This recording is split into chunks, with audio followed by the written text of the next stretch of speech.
Hi, my name is Rachel Everett. I'm a student at Winston-Salem State University. I'm going to be doing an informative speech about immigrant that I interviewed. She's from Panama City.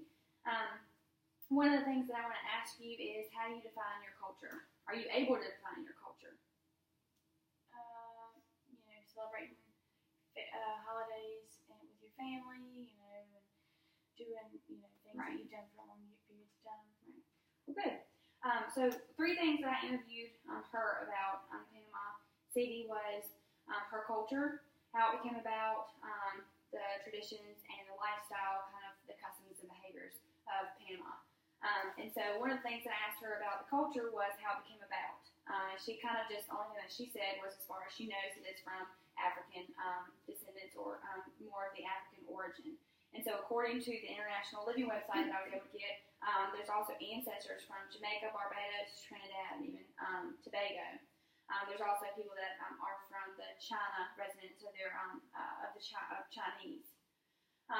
The language I asked her about, she said that her first language that she learned in Panama was Spanish. That was her predominant language, and that is one of the most predominant languages in Panama. She said that there's also other languages that she knows of, but she's not able to speak. She also speaks English.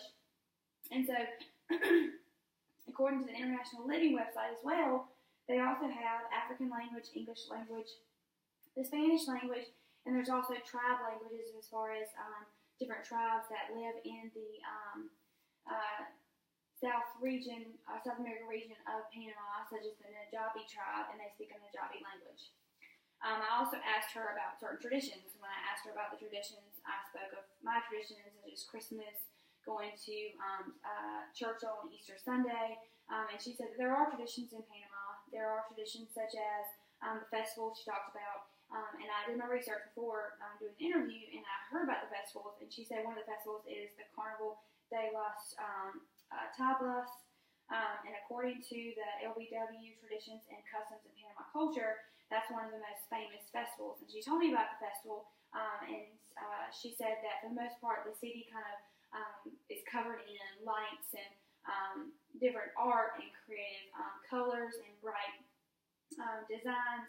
Women and men wear flamboyant colors, flamboyant outfits, and they just kind of parade and celebrate the lifestyle of art in Panama. And that goes on for about a week, and it kind of draws in everybody. And she has been to it many times, she said.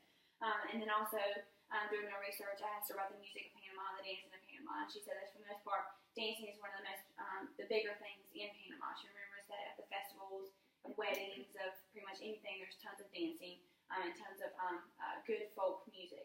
Another thing that I asked her was at the lifestyles. As far as asking about lifestyles, I kind of said, I think of culture as an entire life, how you picture your entire life. It doesn't, reside on one single thing. So I asked her about the dress, or, how do people appear in Panama. Sometimes in different cultures, they dress differently. And for the most part, she said that we dress pretty much the same, besides the festivals and dressing up, things like that. She said that they dress well and professional, and according to, the event, you dress clean cut and going to work, things like that, pretty much the same as we do in America. I also asked her about the customs and behaviors, and she, for the most part, didn't understand that, but she understood as far as behaviors. I asked her, do you have certain, mannerisms, things like that, and she said that, for the most part, it's the same in America as it would be in Panama. You're polite, you're courteous, you're generous, things like that. And so, according to a website made by Jessica Ranchik in the Central America, I learned that in a personal home, you are to be given a token such as wine, cheese, bread, flowers, things like that. The appearance would be that you make sure that you're well dressed, come into the home, and then as well as when you're going to a person's home that you're invited to, you are to be pampered. So here you offer to do the dishes, help to clean, help with anything that they need as far as you being the host. So if you were to come into a home in Panama, you're pretty much wanting to be pampered. You want to be the guest and the guest only. And you still bring a gift.